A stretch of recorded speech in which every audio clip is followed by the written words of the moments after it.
ওই পিছনে একজন ইহুদির বাচ্চা, ইহুদি সন্তান কুরআন হাদিসের আলাপ আলোচনা খুব সুন্দর ধীর ও স্থির ভাবে শ্রবণ করি।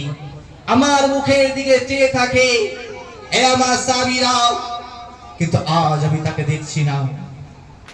তোমরা কি জানো ওই ইহুদির ছেলেটার কি খবর? ওই ইহুদি ছেলেটার সম্পর্কে তোমরা কি কেউ কিছু জানো? তাকে কি তার সম্প্রদায়ের মানুষেরা, আমি বিশ্বনবী মুহাম্মদ রাসূলুল্লাহ আবার ধর্মীয় মাহফিলে আসার জন্য তারা কি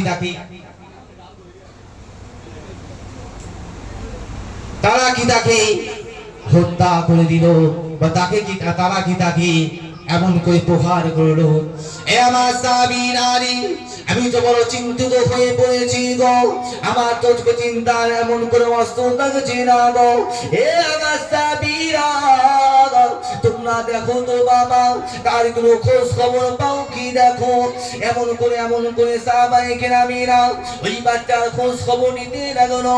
এমন তো সময় সাহাবায়ে কেরামেরা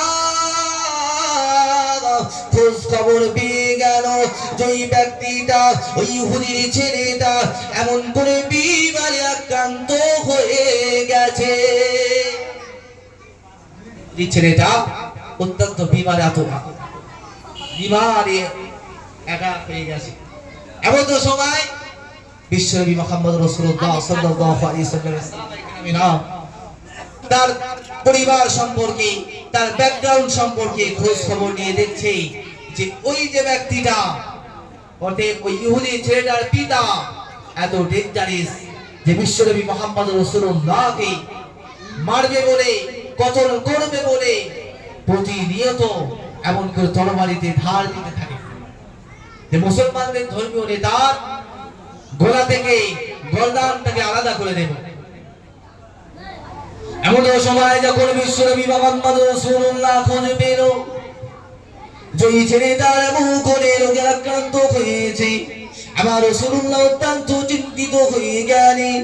এমন সময় বিশ্বনবী মুহাম্মদ রাসূলুল্লাহ ওই বাচ্চাটাকে দেখতে যাওয়ার জন্য, ওই বাচ্চাটার কাছে যাওয়ার জন্য বড় বিঘ্ন হয়ে গেল।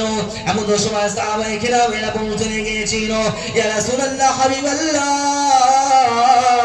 ইয়া রাসূলুল্লাহ, ইয়া হাবিবাল্লাহ, হুজুর আপনি সেখানে একা একা যেতে পারেন না, আপনি সেখানে একা একা যাবেন না। কেননা তার পিতা বড় ভয়ঙ্কর, তার পিতা বড় ইসলাম বিদ্বেষী, তার পিতা বড় মুহাম্মদ বিদ্বেষী। ও নবী মুহাম্মদ রাসূলুল্লাহ, আপনি সেটাই গেলে আপনাকে তারা হত্যা করে দিতে চাইবে, আপনার উপরে অ্যাটাক করবে। ও নবী মুহাম্মদ রাসূলুল্লাহ সাল্লাল্লাহু আলাইহি ওয়াসাল্লাম, এখন তো আপনি যদি যেতে চান তাহলে আমরা সকলে আপনার সাথে যেতে চাই, আমাদের সকলকে নিয়ে যেতে হবে, নয়তো আপনাকে আমরা যেতে দেব না। এ দুনিয়ার মানুষেরা, বাপেরা, তরুণীরা, এমন সময় বিশ্বনবী মুহাম্মদ রাসূলুল্লাহ বলতে লেগেছিল, এ আমার সাহাবীরা রে, আল্লাহ পাক আল্লাহ তাআলা দুনিয়া জমিনে আমাকে ইসলাম প্রচারকারী, বার্তা বাহককারী, এমন করে মেসেঞ্জার রূপে প্রেরণ করেছে, কাউকে ভয় দেখানোর জন্য প্রেরণ করে না। আমার এই গ্রামেরা বলছে রাসূলুল্লাহ আপনার উপরে অ্যাটাক হতে পারে, সে বড় ইসলাম বিদ্বেষী, আমরা সাথে যাই।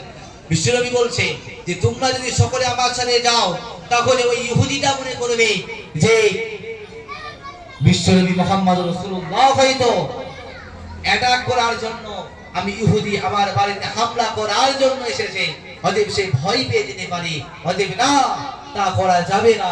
আমাকে আল্লাহ পাক দুনিয়া জমিনে বার্তা বাহক হিসেবে প্রেরণ করেছে, মেসেঞ্জার হিসেবে প্রেরণ করেছে, এমন করে কাউকে ভয় দেখানোর জন্য প্রেরণ করে নাই। এমন সময় বিশ্বনবী মুহাম্মদ রাসূলুল্লাহ রাস্তা থেকে পার হয়ে গেল। এমন সময় বিশ্বনবী মুহাম্মদ রাসূলুল্লাহ গুটি পায় ওই ইহুদির বাড়ির সামনে গিয়ে দেখতে পায় ওই ইহুদিটা সে গেটের সম্মুখে রয়েছে। অতঃপর বিশ্বনবী মুহাম্মদ রাসূলুল্লাহকে বলতে লেগেছে, ও নবী মুহাম্মদ রাসূলুল্লাহ, আপনি এখানে কেন? তিনি বিশ্বনবী মুহাম্মদ রাসূলুল্লাহকে দেখে হতভম্ব হয়ে গেছে। যাহার এতদিন যাকে হত্যা করার জন্য, এতদিন যাকে যার গর্দান দেওয়ার জন্য তরবারিতে ধার দিয়েছি, ওই ব্যক্তিটা আজ আমার ঘরের দোরগোড়ায়, আজ আমার ঘরের দোরগোড়ায় এমন করে আমার বাড়ি গেছে। কি ব্যাপার? এ দুনিয়ার মানুষেরা বাপেরা তরুণীরা ওই সময় বিশ্বনবী মুহাম্মদ রাসূলুল্লাহ সাল্লাল্লাহু আলাইহি ওয়াসাল্লাম এমন করে ইহুদিকে বলতে লেগেছিল, এই ইহুদি রে, আপনার একটা বাচ্চা রয়েছে, ওই বাচ্চাটা কোথায়? ওই ইহুদি বলতে লেগেছিল, ও মুসলমানদের ধর্মীয় নেতা